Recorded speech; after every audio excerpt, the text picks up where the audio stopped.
Hello friends, good morning. चलिए जानते हैं देश और दुनिया की तमाम छोटी बड़ी खबरें, जिसमें सोना चांदी, मौसम और राजनीति से जुड़ी बड़ी खबरें आपको बताएंगे सिर्फ 5 मिनट में। लेकिन उससे पहले वीडियो को लाइक जरूर करें और चैनल पर नए हैं तो चैनल को भी सब्सक्राइब कर लें। तो चलिए वीडियो को स्टार्ट करते हैं।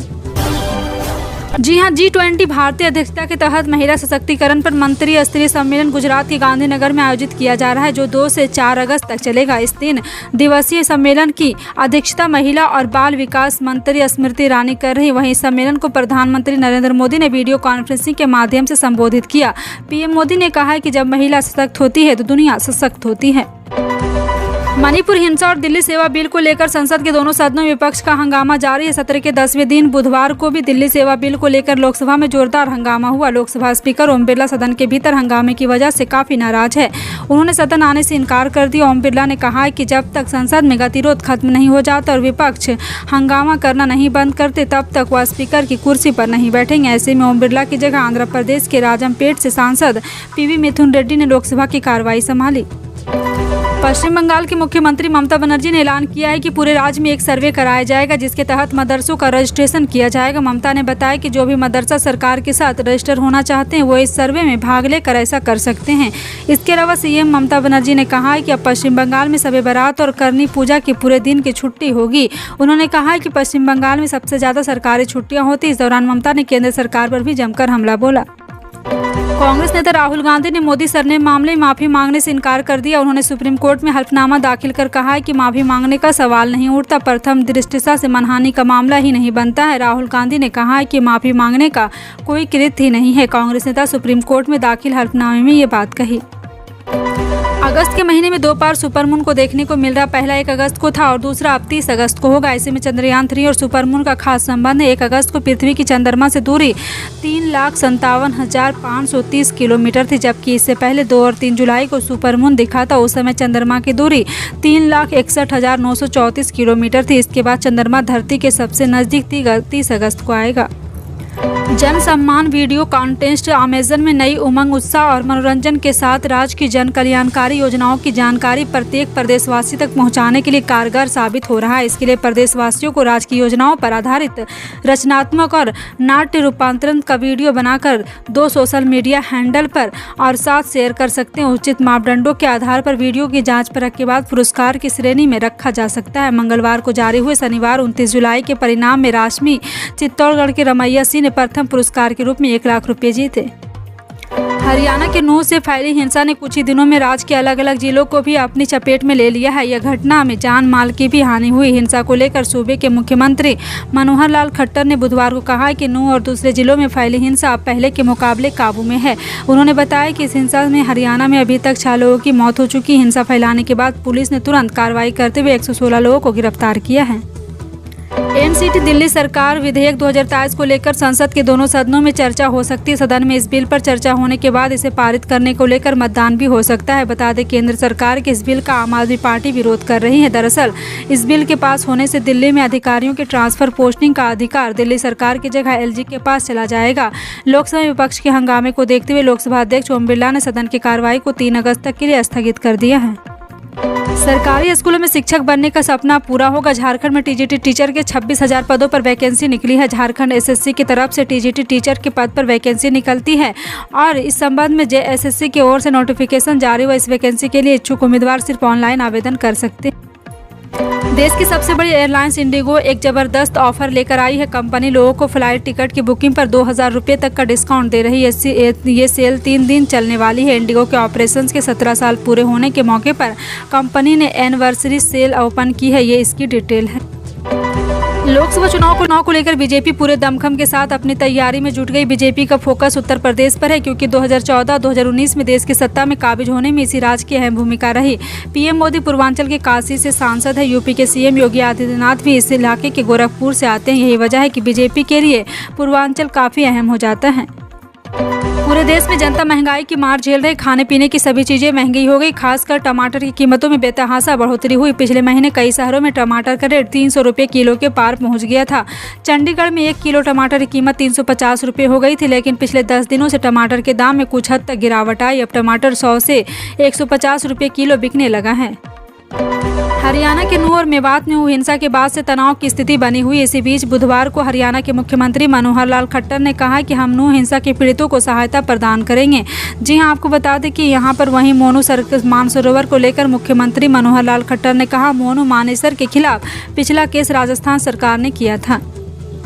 दिल्ली के अधिकारियों की ट्रांसफर पोस्टिंग से जुड़े अध्यादेश की जगह लेने वाले विधेयक पर लोकसभा में गुरुवार को चर्चा होगी। इस बीच ओडिशा के सीएम नवीन पटनायक की बीजू जनता दल और आंध्र प्रदेश के मुख्यमंत्री वाईएस जगनमोहन रेड्डी की वाईएसआर कांग्रेस पार्टी के विधेयक पर केंद्र सरकार का समर्थन करने को लेकर आम आदमी पार्टी ने कटाक्ष किया। आपके राज्यसभा सांसद राघव चड्ढा ने कहा, कुछ तो मजबूरियां रही होगी, यूं ही नहीं कोई बेवफा नहीं होता। जी करता है कि बहुत सच कहूँ, क्या करें, हौसला नहीं होता। दरअसल बीजेडी और वाईएसआर ने मंगलवार को दिल्ली सेवा अध्यादेश की जगह लेने वाले विधेयक को समर्थन देने की घोषणा की।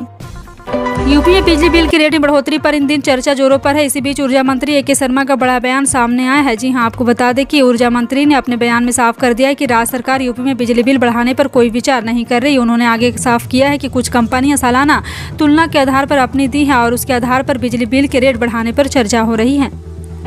अगर आप भी स्टेट बैंक ऑफ इंडिया ग्राहक हैं तो आपके लिए अब सिर्फ एक और बड़ी खबर है। 15 अगस्त तक स्पेशल फिक्स डिपॉजिट स्कीम अमृत कलश पर सबसे अधिक ब्याज प्राप्त कर सकते हैं। यह स्कीम पिछले कई एक्सटेंशंस के बाद 15 अगस्त को समाप्त हो रही है। इस स्कीम के तहत सामान्य ग्राहक को 7.10% सालाना ब्याज दिया जाता है। वहीं सीनियर सिटीजन को एफडी पर 7.60% का तगड़ा ब्याज दिया जाता है। राजस्थान में मुख्यमंत्री अशोक गहलोत की बजट घोषणा के क्रियान्वित के तहत महिलाओं को इंटरनेट कनेक्टिविटी के साथ स्मार्ट मोबाइल फोन उपलब्ध करवाने के लिए 10 अगस्त को इंदिरा गांधी स्मार्टफोन योजना का आगाज होगा। जिला कलेक्टर प्रकाश राज पुरोहित ने बताया कि 10 अगस्त से योजना के प्रथम चरण के तहत जयपुर जिले में 1,91,548 लाभार्थियों को स्मार्टफोन दिए जाएंगे। छत्तीसगढ़ में सरकारी कर्मचारी को सरकार ने बड़ी सौगात दी। राज्य सरकार ने बढ़े हुए डीए-एचआरए का आदेश जारी कर दिया। वित्त विभाग ने इस आशय का आदेश जारी कर दिया। जारी आदेश में मुताबिक बढ़ा हुआ डीए-एचआरए का यह आदेश विगत 1 जुलाई से लागू होगा। छत्तीसगढ़ सरकार ने महंगाई भत्ता और गिरा भाड़ा भत्ता बढ़ाने का भी आदेश जारी कर दिया। दिल्ली में अधिकारियों के ट्रांसफर पोस्टिंग से जुड़े दिल्ली सेवा बिल के खिलाफ अरविंद केजरीवाल की मुहिम को झटका लगा। आंध्र प्रदेश की तेलुगु देशम पार्टी ने घोषणा की है कि वो संसद के दोनों सदनों में इस बिल का समर्थन करेगी। टीडीपी की लोकसभा में 3 और राज्यसभा में 1 सांसद है। डीटीपी के समर्थन से सरकार की संख्या बढ़ेगी। गौरतलब है कि एनसीटी दिल्ली विधेयक 2023 को संसद में पारित करवाने लायक संख्या सरकार के पास पहले से ही मौजूद थी। साल 2019 में पाक अधिकृत कश्मीर के बालाकोट में भारत ने एयर स्ट्राइक की थी। इस स्ट्राइक के 4 साल बाद यानी 1 अगस्त 2023 को पहली बार पाकिस्तान के पीएम शहबाज शरीफ ने भारत के साथ बातचीत करने की पेशकश की। दरअसल पाक पीएम शहबाज शरीफ मंगलवार यानी 1 अगस्त को इस्लामाबाद में पाकिस्तान खनिज शिखर सम्मेलन का उद्घाटन करने पहुंचे थे। प्रधानमंत्री किसान सम्मान निधि की 14वीं किस्त की राशि रिलीज हो चुकी, लेकिन इसके बावजूद भी कई किसान 14वीं किस्त को लेकर अभी परेशान हैं। उन किसानों का कहना है कि 7 दिन बीत जाने के बाद भी उनके खाते में अभी तक 14वीं किस्त की राशि नहीं आई है। लेकिन इन किसानों को अब परेशान होने की जरूरत नहीं। किसान भाई घर बैठे 14वीं किस्त का स्टेटस चेक कर सकते हैं।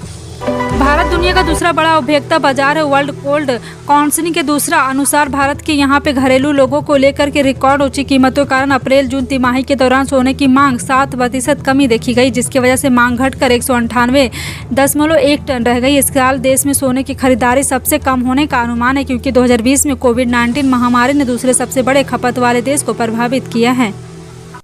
अब अग्निवीर नौकरी के साथ साथ पढ़ाई भी कर सकेंगे। Indira Gandhi national open university ने अग्निवीरों को skill based graduate degree program की पेशकश करने के लिए इंडियन आर्मी, इंडियन नेवी और इंडियन एयरफोर्स के साथ एक एएमयू पर साइन किया है।